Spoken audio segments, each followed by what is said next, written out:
जिस तरह सरदार साहब अब हिंदुस्तान एक्सपोज हुआ है, जैसे हम इंडस वाटर ट्रीटी की बात कर रहे हैं कि मुअत्तल किया एक तरफ़ा तौर पर हिंदुस्तान ने, वो नहीं था कर सकता, यानी इससे पहले भी बड़े मुश्किल हालात रहे। इसके अलावा हिंदुस्तान जिस तरह पाकिस्तान में प्रॉक्सीज़ के ज़रिए अफ़गानिस्तान को इन्वॉल्व करके पाकिस्तान में दहशतगर्दी करवा रहा है, तो जब आप प्राइम मिनिस्टर थे तो उस वक्त भी क्या इंडिया का यही तरीक़ेकार था? चूँकि जिस तरह से हिंदुस्तान ने एक नाम नहाद ऑपरेशन सिंदूर शुरू किया और फिर पाकिस्तान ने जो जवाब दिया, तो इस वक्त हिंदुस्तान बिल्कुल सफारती लिहाज से तनहा हो गया, एक्सपोज हो गया कि एक झूठ था, वो झूठ जो है उसको जो उसने इल्ज़ाम लगाया पाकिस्तान पे किसी फोरम पे साबित नहीं कर सका। तो जब हम 2006 में जाते हैं, जब आप थे प्राइम मिनिस्टर, तो क्या उस वक्त भी ऐसी चीज़ें आपके सामने आती थी कि हिंदुस्तान का यही शुरू से रवैया है? देखिए, हिंदुस्तान का रोज़ अव्वल से रवैया ये है कि उसने पाकिस्तान को जो सबसे बड़ा मसला है, ताल्लुकात की राह में रुकावट है, वो ये है कि नेगोशिएशन उन्होंने की 3 जून के प्लान पे, जो प्लान बेस के पे बैठ के डिस्कस हुआ, सारी लीडरशिप ने एक्सेप्ट किया, लेकिन उन्होंने इसको दिल से कबूल नहीं किया। चुनांचे पाकिस्तान के साथ उन्होंने एक दिन भी दिल से रिकनसाइल नहीं किया, उन्होंने पाकिस्तान को के वजूद को दिल से तस्लीम नहीं किया। ये सबसे बड़ा मसला है। उसी के नतीजे में मसला कश्मीर भी पैदा हुआ कि महात्मा गांधी जो हैं, बापूजी उनको कहते थे, सारी दुनिया उनको जाके मिलती थी, लेकिन इधर से पिंडी से मरी से मुजफ्फराबाद के रास्ते गए और जाके महाराजा को मिले कश्मीर में और उसे कहा कि आपने ये मामला करीब पहुंच चुका है, आप मेहरबानी करके थोड़ा सा होल्ड बैक करें, इंतज़ार करें और जल्दी से आपने कोई फैसला नहीं करना। 85% से ज़्यादा उस वक्त मुसलमान थे रियासत में, और जिस जमात के साथ मेरा ताल्लुक़ है, आल जम्मू कश्मीर मुस्लिम कॉन्फ्रेंस, उस जमात की पार्लिमानी पार्टी जो 100% हमारे पास थी, सारी रियासत के 21 मेंबर थे और 19 जुलाई को 21 के 21 मेंबर हमारे पास बैठे हुए थे जब हमने करारदाद इलाके पाकिस्तान मंजूर की है और पास की है। तो वो हम सवाद आज़म इसीलिए कहते हैं कि हम one of the major parties नहीं थे, बल्कि हम सवाद आज़म थे। तो उन हालात में जब ये करारदाद भी हो चुकी, 21 के 21 मेंबर भी मुसलमान पाकिस्तान के मुसलमान के इलेक्ट हो चुके, उन हालात में महाराजा हरि सिंह ने, हिंदुस्तान ने पटियाला से और कपूरथला से और ईस्ट पंजाब से जो है वो सिविल कपड़ों में फ़ौजी भेजने शुरू कर दिए, और उसके नतीजे में फिर जवाब में मुजाहिद वालिद मोहतरम मुजाहिद सरदार क़यूम खान साहब ने 23 साल की उम्र में नीलापट से जिहाद शुरू किया, जो 18 महीने चला, जिसके नतीजे में आज़ाद कश्मीर और गिलगित बल्तिस्तान के 32,000 मवामी इलाके आज़ाद हुए।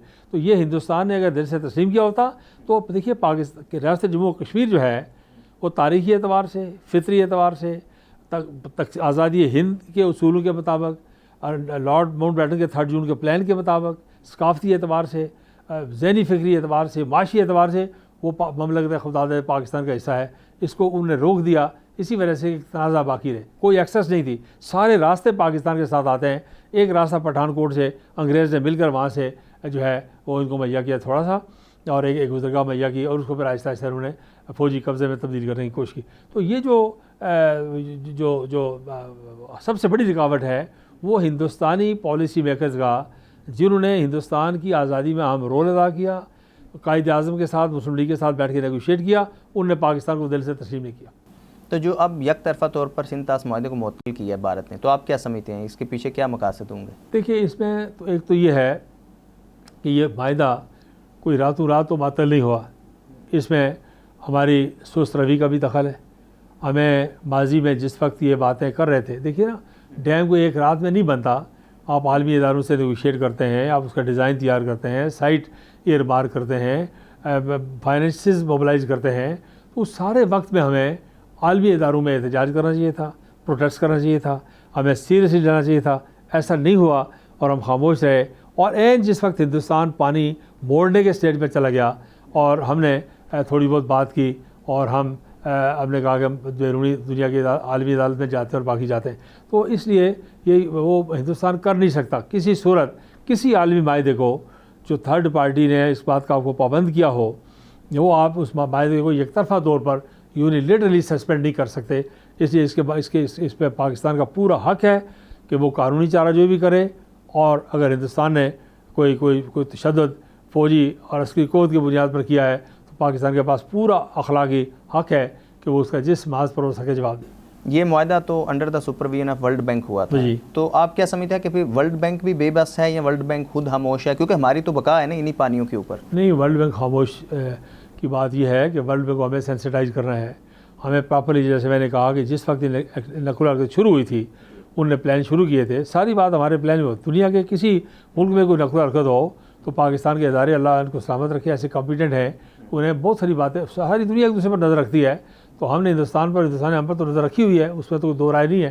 तो ये हमें बर वक्त इनके इक़दाम करने चाहिए थे। लेकिन अब ये हो गया है, इसके बावजूद हमारे पास पूरा आईनी कानूनी हक़ है आलमी कानून के तहत कि हम इसके ऊपर जो है वो अपना पानी बहाल करवाने के लिए आलमी इदारों से रजू करें, वर्ल्ड बैंक को में टेकअप करें और बाकी दुनिया में इसके ऊपर अपना रोल प्ले करें और अपना बिल्कुल एक एग्रेसिव इनिशिएटिव जो है और मूव हमें करनी चाहिए। अच्छा, आपकी सरदार साहब जो पार्टी है आल जम्मू कश्मीर मुस्लिम कॉन्फ्रेंस मुतअद्दिद मरतबा आज़ाद कश्मीर में हुकूमत बना चुकी है। पहले आपके बड़े मद्दे मुकाबल पीपल्स पार्टी होती थी, अब और भी पार्टीज़ आ गई हैं, तो अब इस वक्त आपकी पार्टी क्या स्टेटस है, कहाँ खड़े हैं? देखिए, बात यह है कि मुस्लिम कॉन्फ्रेंस जो है वो 1932 में बनी, तो उसके फ़ौरन बाद 5-7 सालों बाद अंग्रेज़ और हिंदू की क़यादत ने मिलकर उसको तोड़ा और उसको नेशनल कॉन्फ्रेंस में बदलने की कोशिश की। तो 1932 के लेके यहाँ तक जो सफ़र है वो मुस्लिम कॉन्फ्रेंस ने कामयाबी से किया है। लेकिन इसमें अफसोसनाक पहलू ये हैं कि पाकिस्तान बनने के बाद से लेकर इस वक्त अगर आप देखें, कायद-ए-आज़म की पॉलिसी ये थी कि सारे मुत्तहिदा हिंदुस्तान में मुस्लिम लीग बनाएंगे। रियासत जम्मू और कश्मीर में मुस्लिम कॉन्फ्रेंस को उन्होंने अपनी जमात करार दिया और कहा कि मैं यहाँ जमात नहीं बनाऊँगा। ये पॉलिसी थी कायद-ए-आज़म की डिक्लेयर।